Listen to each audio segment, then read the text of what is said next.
जुबान का दर्द। एक समय जब मुगलों का साम्राज्य खत्म होने को था, दिल्ली की सियासत बदल रही थी, तभी सभी प्रजा घबरा कर इधर उधर शरण ले रही थी, खासकर कला क्षेत्र के लोग। सभी शायर जिन्हें पता था कि अब उनकी रोजी रोटी का भी बस अल्लाह ही मालिक है। उस वक्त दिल्ली में एक मशहूर शायर हुआ करते थे जिनका नाम था मीर। एक दिन मीर भविष्य की चिंता में सर झुकाए बैठे थे, तभी राहगीर गुजरा और उसने रुककर चिंता का कारण पूछा। तब मीर ने अपनी और बीवी बच्चों के भविष्य की चिंता व्यक्त की। तब उस राहगीर ने मार्ग सुझाया। उसने कहा, अभी भी हैदराबाद में मुगल राज्य है, आप जैसे महान शायर की ज़रूरत, आपको वहाँ निकल जाना चाहिए।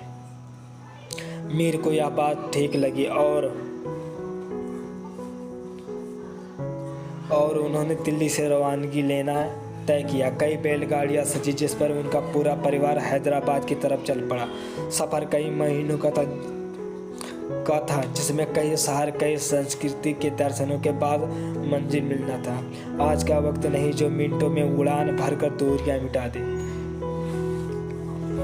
मीर भी उस सफ़र पर निकल पड़े। कई जगहों पर रुकते हुए आगे बढ़ रहे थे। कुछ दिनों के सफ़र के बाद उनकी पोती ने उनसे बिगड़ी हुई उर्दू में कुछ बातें कही जिससे मीर असबद रह गए। उन्हें एहसास हुआ कई संस्कृति और भाषाओं के मेल से उनकी पोती की भाषा बिगड़ गई। उर्दू के महान शायर के लिए यह पल अत्यंत दुखदायी था, जिन्हें भाषा में प्रचुरता हासिल थी। उनकी पोती उसी भाषा का अनादर कर रही थी। उसी क्षण मीर को एहसास हुआ और उन्होंने अपना काफिला रोका और तुरंत दिल्ली की तरफ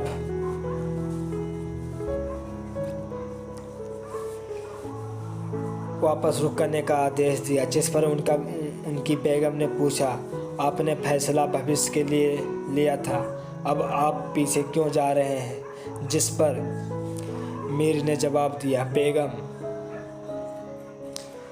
तुम्हें रोजी रोटी की पड़ी है और यहाँ जीवन की दौलत लूटे जा रही है। लाखों की जुबान बिगड़ रही है। दिल्ली में खाने को मिले ना मिले, हम भूखे रह लेंगे। कम से कम लाखों की जुबान तो सलामत रहेगी।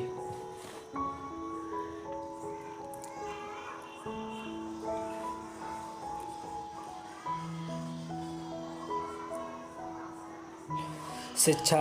आज ज़माना ऐसे बदल रहा है कि हिंदुस्तान में लोग हिंदी बोलने से शर्माते हैं। फैशन के दौर में हिंदी की जगह इंग्लिश ने ले ली है। हर प्रांत, हर प्रदेश ने भाषा को खेल बना दिया है। ऐसे में भाषा के ज्ञानी को जो दुख पहुंचता है उसका अंदाज़ा भी हम जैसे लोग नहीं लगा पाते। हम पर फैशन की पट्टी ऐसे बंध गई है कि हम भाषा के महत्व को नकार बैठे हैं।